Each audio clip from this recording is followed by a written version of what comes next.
Hi guys, my name's Bex and welcome back to my channel, and today I'm bringing to you my June book haul.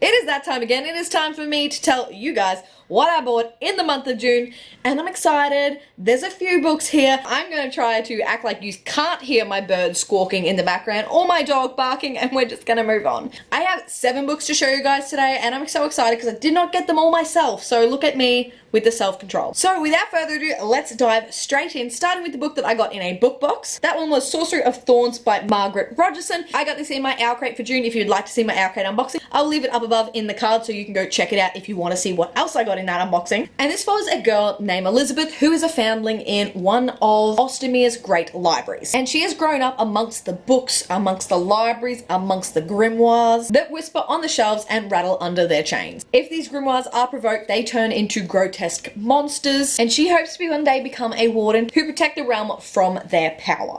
But one day, in an act of sabotage, one of the most powerful grimoires gets free. And she is implemented in this crime, and the story kind of goes from there. I won't tell you too much about it, but I absolutely love this cover. I'm excited to read this one, and it's set in a library. So, do I really need more? I don't think so. Next up, we have 2 books that I received from publishers. The first one is from Australia, so thank you very much, Australia, for sending me Monuments by Will Kostakis. Now, Will Kostakis is an Australian author, so I absolutely love supporting Australian authors. And I'm going to read directly from the media release on this one. So it is about 16-year-old Connor, who is trying to avoid his ex-best friend when he stumbles upon a trapdoor to a secret chamber under the schools. But when Sally Rogers breaks into the same secret chamber looking for an ancient being, things take an unexpected turn, and Connor's life will never be the same. Along with the mysterious Sally, and later on with his new friend Lockie, Connor discovers the monuments, gods who have been buried for generations, who created the world and hid themselves away from humanity to keep everybody safe. But now they're exposed and vulnerable, and Connor isn't sure who, himself included, can be trusted with the knowledge and the power that these gods have. And it's got a comment from Will on this which says,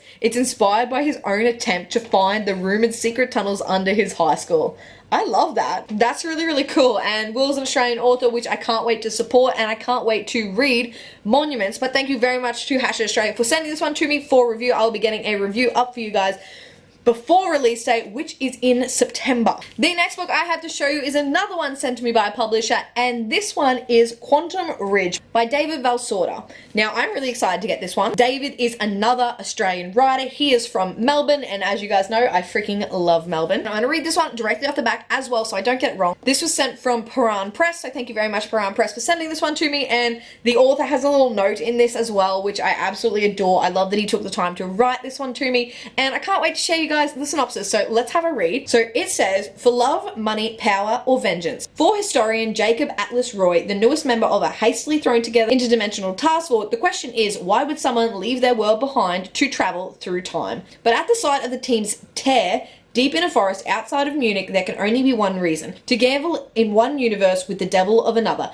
Because in Germany, there is one man who stands above all in infamy, one who can flip modern history like no other. While Roy and his IDTF team scramble to follow the vast vanishing bread trail back in time, they must contend with a ridge on the precipice of collapse. With competing histories stacked universe upon universe, the only option Roy will have to save the world as he knows it will be to enter another with infinite possibilities and question everything he knows to be true. How different could it be? This one sounds really, really cool. I love sci-fi, you guys know that one, and hopefully I can read this one soon because I'm really, really interested, and of course it's Australian, so of course I want to read it. So again, thank you very much to Paran Press and David for sending this one my way. I cannot wait to read it. Now moving on to the books that I bought myself. The next one I want to talk to you about is Aurora Rising by Amy Kaufman and Jay Kristoff, and which also included Memento by Amy Kaufman and Jay Kristoff, which is a little pamphlet that has a prequel novella sort of thing to Illuminate. But let's talk about Aurora Rising. So on the back, Aurora Rising says, meet the squad, the alpha, the diplomat, the scientist, the gearhead, the warrior, the pilot,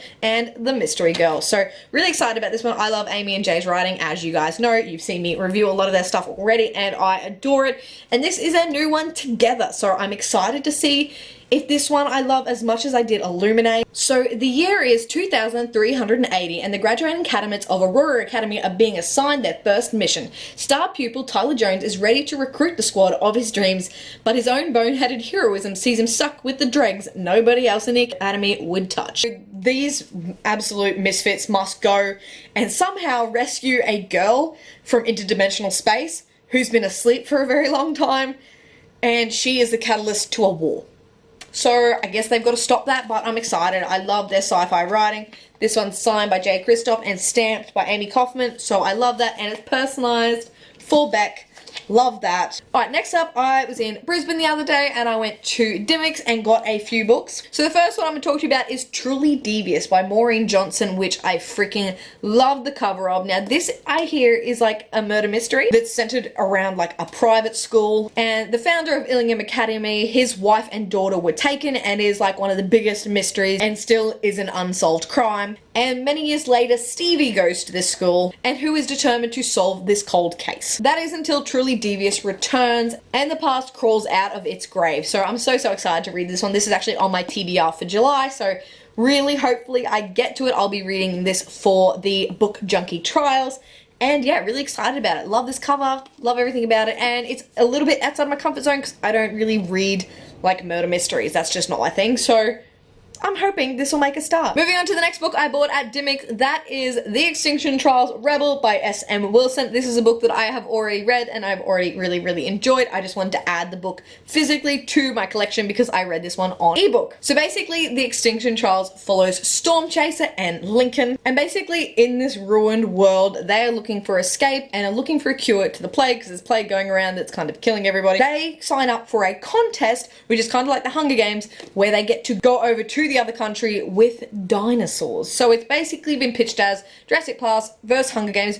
It's not like the best thing I've ever read in my life, but bloody hell, it's a good adventure. And last but not least, the last book I purchased was With the Fire on High with Elizabeth Acevedo, and really excited to read this one. I don't know much about it, but the cover's beautiful and I've heard some really good things. This is a contemporary novel and I hope to read it in the next Contemporary-a-thon, but it is about 17-year-old mother Amino Santiago. Her life has been about making tough decisions, doing what has to be done for her daughter and her abuela. The one place she can let all of that go is in the kitchen. There she lets her hands tell her what to cook, listening to her intuition and adding a little something magical every time, turning the food into straight up goodness. Even though she's always dreamed of working in a kitchen after she graduates high school, Amoni knows that it's not worth her time to pursue the impossible, yet despite the rules she's made for her life and everyone else's rules, which she refuses to play by, once she starts cooking, the only thing she wants to do is let her talent break free. So I'm excited to read this one. I think this will be really fun. There's actually some recipes in here as well, which I adore that edition and I cannot wait to see it. But that is it for me today, guys. Those are the books that I purchased in the month of June, and I hope you enjoyed me chatting about them. If you did like this video, please go give it a big thumbs up and subscribe if you'd like to see more and have not already, and chat to me down in the comments. Let me know what books you purchased in the month of June. I would love to hear, and if you have read any of the books that I've talked about today, I would love to discuss them with you down below. So definitely come comment down below and tell me what were your thoughts if you've read them already. But that is it from me today, guys. I'm a good every Monday and Thursday, and I'll see you in a new one. Bye.